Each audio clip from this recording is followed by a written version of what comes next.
Hello, welcome to ई ज्ञान। चलिए हम लोग आज सुपरपोजिशन थ्योरम पर एक एग्जांपल और सॉल्व करके देखते हैं। इस बार हम लोग एक एग्जांपल लेंगे विथ 3 सोर्सेज। इसके पहले हमने जितने भी एग्जांपल सॉल्व किए हैं पिछले वीडियोस में, उसमें हम लोगों ने 2 सोर्सेज लेकर के सॉल्व किए थे। इस बार हमारे सर्किट में 3 सोर्सेज हैं। क्वेश्चन क्या है देखिए, find current in 4 ohm resistor. तो ये हमारा एक 4 ओम रजिस्टर है। इस पूरे सर्किट में ये 4 ओम रजिस्टर है और हमको इसमें करंट फाइंड करना है। ठीक है, सोर्सेस कौन कौन से हैं देखिए, तो ये 1, 2 और 3 सोर्सेज हैं इस बार। ठीक है, ये वोल्टेज सोर्स है, ये करंट सोर्स है और ये भी एक वोल्टेज सोर्स है। एक रेजिस्टेंस और दिया है 2 ओम का। तो इस सर्किट में हमको 4 ओम रेजिस्टेंस में करंट निकालना है यूजिंग सुपरपोजिशन थ्योरम। तो कैसे निकालते हैं सुपरपोजिशन थ्योरम में? हम लोग क्या करते हैं, एक बार जल्दी से इसको रिपीट कर लें। तो सुपरपोजिशन थ्योरम में हम लोग ये करते हैं कि सबसे पहले अपन ढूंढते हैं कितने सोर्सेज हैं। तो 3 सोर्स हमने पता कर लिया। उसके बाद एक बार में सिर्फ एक सोर्स को लेते हैं, बाकी सोर्सेज को हटा देते हैं और हम करंट फाइंड करते हैं। ठीक है, उसके बाद हम लोग दूसरा सोर्स लेते हैं, बाकी सोर्सेस को हटा देते हैं और फिर करंट फाइंड करते हैं। तीसरी बार में हम तीसरा सोर्स लेंगे और बचे हुए सोर्सेस को हम हटा देंगे और फिर करंट फाइंड करेंगे। इस प्रकार से हम 3 बार करंट फाइंड करेंगे, एक एक सोर्स को इंडिविजुअली लेकर के। ठीक है, और लास्ट में हमको जब एक साथ तीनों सोर्सेस के इफेक्ट के कारण करंट चाहिए, तो हम जो तीनों करंट्स हमने निकाले थे उनका अलजेब्रिक सम कर देंगे, तो हमको इस एक्चुअल सर्किट में एक्चुअल करंट फाइंड हो जाएगा। ठीक है, चलिए इसको स्टेप बाय स्टेप करके देखते हैं एक एक बार। तो हमारे पास टोटल सोर्सेस 3 है, मतलब हम इस क्वेश्चन को 3 अलग अलग स्टेप में सॉल्व करेंगे। तो सबसे पहले हम लोग लेंगे सिर्फ इस 12 वोल्ट सोर्स को, इन दोनों को अपन हटा देंगे। तो देखिए हमने क्या किया, considering only 12 volt voltage source alone, मतलब हमने अकेले 12 वोल्ट वोल्टेज सोर्स को कंसीडर कर रहे हैं अपन लोग। तो बचे हुए सोर्सेस को क्या करते हैं, हमने पढ़ा है इसके स्टेटमेंट में कि बचे हुए सोर्सेस को उनके इंटरनल रेजिस्टेंस से रिप्लेस कर देते हैं। चूंकि इसका इंटरनल रेजिस्टेंस क्वेश्चन में नहीं दिया हुआ है, तो हम करंट सोर्स को क्या करते हैं, करंट सोर्स को अपन ओपन सर्किट करते हैं, और वोल्टेज सोर्स को क्या करते हैं, तो वोल्टेज सोर्स को हम शॉर्ट सर्किट करते हैं यदि इंटरनल रेजिस्टेंसेस गिवन ना हो तो इसलिए हम इसको ओपन करेंगे, इसको शॉर्ट करेंगे और सिर्फ एक ही सोर्स बचेगा, ये वाला, और इसके कारण हम निकालेंगे करंट यहां पर।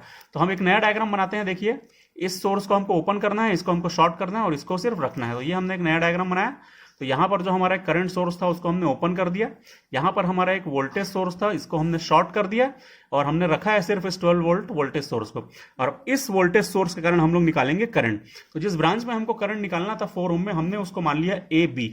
ठीक है, हम अज्यूम कर लेते हैं कि इस करंट इस सर्किट मतलब ब्रांच का नाम क्या है, ए बी। तो चलिए हम यहां पर भी लिख देते हैं ए बी, ये ब्रांच है और हमको ए बी ब्रांच में करंट निकालना है। देखिए बहुत सिंपल है, ये एक वोल्टेज सोर्स है, 2 रेजिस्टेंसेज है, सिंपल सा ये ओम्स लॉ लगाइए, करंट निकल आएगा।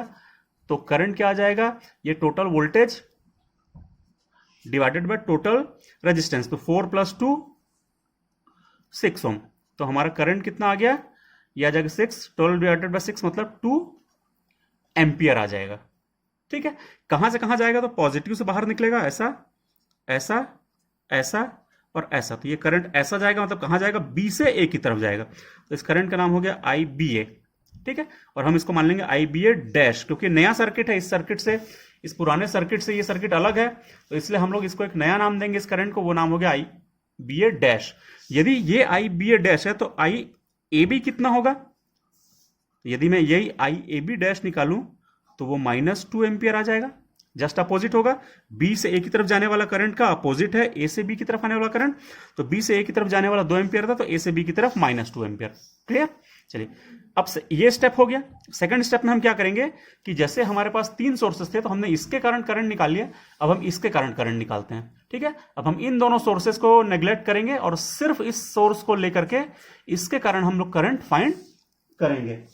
ठीक है, तो हम लोग क्या करने वाले हैं, देखिए, considering only 24 volt voltage source alone, हम लोग सिर्फ इसको लेंगे और इन दोनों को नेग्लेक्ट करेंगे। तो इनका इंटरनल रेजिस्टेंस, इसका भी इंटरनल रेजिस्टेंस नहीं दिया है। तो करंट सोर्स को हम क्या करते हैं, ओपन सर्किट, वोल्टेज सोर्स को हम करते हैं शॉर्ट सर्किट।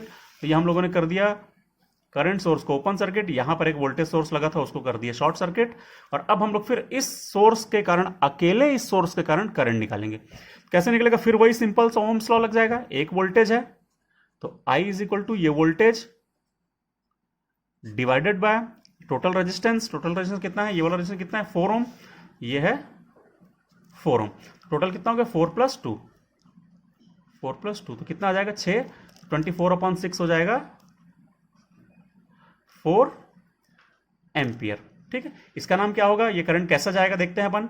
प्लस से बाहर निकलेगा तो यहां जाएगा, यहां जाएगा, यहां से ऐसे होते हुए वो यहाँ से ऐसा आएगा। नाम क्या था हमारा? ऊपर वाले पॉइंट का नाम ए, नीचे वाले का बी, तो हम लोग यहाँ पे नाम दे दें ए और बी।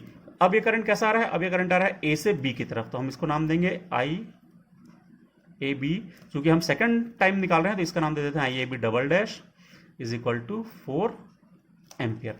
यहां पर आया था अपना I A B dash -2 ampere, यहां पर आया I A B double dash 4 ampere. तो ये सिंपल तरीके से निकल जाएगा। हमको करना सिर्फ सुपरपोजिशन थ्योरम के नाम पे हमको क्या याद रखना है कि सिर्फ एक सोर्स को लेना है, बचे हुए सोर्सेस को उनके इंटरनल रेजिस्टेंस से रिप्लेस कर देना है। करंट सोर्स को ओपन सर्किट, वोल्टेज सोर्स को शॉर्ट सर्किट करना है। और हम लोग यहां से निकाल लेंगे सिंपल मैश एनालिसिस लगा करके ये करंट हमने निकाल लिया जो कि 4 एम्पियर आया। और करंट की डायरेक्शन क्या थी? तो प्लस से बाहर निकलेगा, तो इसलिए ऐसा जाएगा और इसलिए ए से बी की तरफ आएगा। तो हमने लिख दिया I A B double dash is equal to 4 ampere. अब दो सोर्स हमने ले लिया, बचा सिर्फ एक करंट सोर्स। तो अब हम लोगों ने जब ये दोनों सोर्स को कंसीडर कर लिया तो अब हम थर्ड स्टेप में इस सोर्स को कंसीडर करेंगे। इन दोनों को उनके इंटरनल रेजिस्टेंस से रिप्लेस करेंगे। क्योंकि इंटरनल रेजिस्टेंस नहीं दिया है इसलिए दोनों वोल्टेज सोर्स हैं, तो इन दोनों को शॉर्ट सर्किट कर देंगे, क्योंकि वोल्टेज सोर्सेस को हम लोग शॉर्ट सर्किट करते हैं। तो अब सिर्फ इसको लें, इन दोनों को शॉर्ट करें, तो फिर से एक नया डायग्राम बनाते हैं। देखिए ये नया डायग्राम बना। सिर्फ हमने करंट सोर्स को लिया, इन दोनों सोर्सेस को हमने शॉर्ट कर दिया। यहां एक वोल्टेज सोर्स था, यहां एक वोल्टेज सोर्स था, दोनों को शॉर्ट कर दिया। ठीक है, इसके कारण अपन करंट निकालते हैं यहां से। इसके पॉइंट का नाम क्या था? इस पॉइंट का नाम था ए, इस पॉइंट का नाम था बी। ठीक है, हमने वही लिखा है considering only 3 ampere current source alone. हमको ओनली 3 एम्पियर का करंट सोर्स कंसीडर करना है, बचे हुए सोर्सेस को रिप्लेस कर देना है, हटा देना है। ठीक, चलिए अब हम करंट निकालते हैं इस 4 ओम रेजिस्टेंस से। तो ये 3 एम्पियर का करंट जाएगा यहां तक, उसके बाद ये दो पार्ट में डिवाइड होगा और ये दोनों ब्रांचेस देखिए पैरेलल में है। तो पैरेलल में जब भी कोई करंट जाकर के डिवाइड होता है तो हम करंट डिवीजन रूल लगाते हैं। वो रूल क्या होता है? तो ये है उसका फॉर्मूला। I1 यदि हमको निकालना है तो वो होता है total current multiplied by opposite resistance divided by resistances का सम। जैसे मान लो हमको ये वाला करंट निकालना है तो इस करंट को हम नाम दे दें I। कैसे जाएगा? ये ऐसे जाएगा A से B की तरफ, तो हम इसको नाम दे दें आई ए बी, क्योंकि हम थर्ड टाइम निकाल रहे हैं इसलिए आई ए बी ट्रिपल डैश। तो ये वाला करंट यदि हमको निकालना है तो कैसे निकलेगा? टोटल करंट, देखिए आई होता है टोटल करंट, तो ये टोटल करंट है 3 एम्पियर। तो 3 एम्पियर मल्टीप्लाइड बाय, क्योंकि ये टोटल करंट जा रहा है, उसके बाद ये इधर जा रहा है और इधर जा रहा है। इधर वाला करंट निकालना है तो हमको इसका अपोजिट रेजिस्टेंस लेना है, मतलब 2। ये देखिए मेरे को I1 निकालना था तो मैंने R2 लिया था। यदि हमको ये वाला करंट निकालना है तो हमको ये वाला रेजिस्टेंस लेना पड़ेगा, डिवाइडेड बाय दोनों रेजिस्टेंस का समेशन। तो ये 2 + 4, तो कर दें अपन 2 + 4। कैलकुलेट करिए, IAB triple dash is equal to हो जाएगा 6 और ये हो जाएगा 6, तो 6/6 ये हो जाएगा 1 एम्पियर। तो IAB ट्रिपल डैश कितना आ गया? 1 एम्पियर आ गया। क्लियर है? तो इस प्रकार से हमने क्या किया, हम लोगों ने सबसे पहले एक सोर्स को लिया, इतना करंट आया। हम लोगों ने दूसरे सोर्स को लिया, इतना करंट आया। हम लोगों ने तीसरे सोर्स को लिया, इतना करंट आया। मतलब 1 बाय 1 सिर्फ एक सोर्स को ले रहे हैं और करंट की वैल्यू निकाल रहे हैं। तो जब हमको टोटल इस एक्चुअल सर्किट में जब करंट चाहिए रहेगा, जब तीनों सोर्सेस साथ में कनेक्टेड हैं, तो हम क्या करते हैं, तीनों रिस्पॉन्सेस का अलजेब्रिक सम कैलकुलेट कर लेते हैं। ठीक है, जो तीनों हमने सिर्फ इसके कारण निकाला था तब कितना आया था? तब आया था IAB डैश। जब हमने सिर्फ इसको लिया था तब कितना आया था? तब आया था IAB डबल डैश। जब हमने सिर्फ इसको लिया तब कितना आया? तब आया IAB ट्रिपल डैश। ठीक है, तो इस प्रकार से हमको तीनों करंट्स का अलजेब्रिक सम करना है। तीनों की वैल्यूज क्या क्या आई थी तो देख लें। ये वाली वैल्यू आई थी -2, 4 और 1। पुट कर दीजिए, यहां पर हम पुट करेंगे वैल्यूज, तो अपनी IAB आ जाएगा। तो ये IAB कितना आ जाएगा?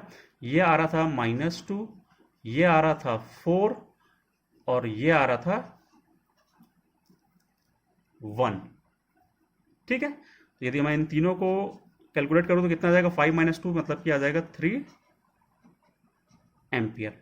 ये हो जाएगा हमारा एक्चुअल आंसर। IAB की वैल्यू आ जाएगी 3 एम्पियर। कहां से कहां? A से B की तरफ। हम क्योंकि हमने तीनों करंट्स को निकाला है A से B की तरफ। ठीक है, थैंक यू।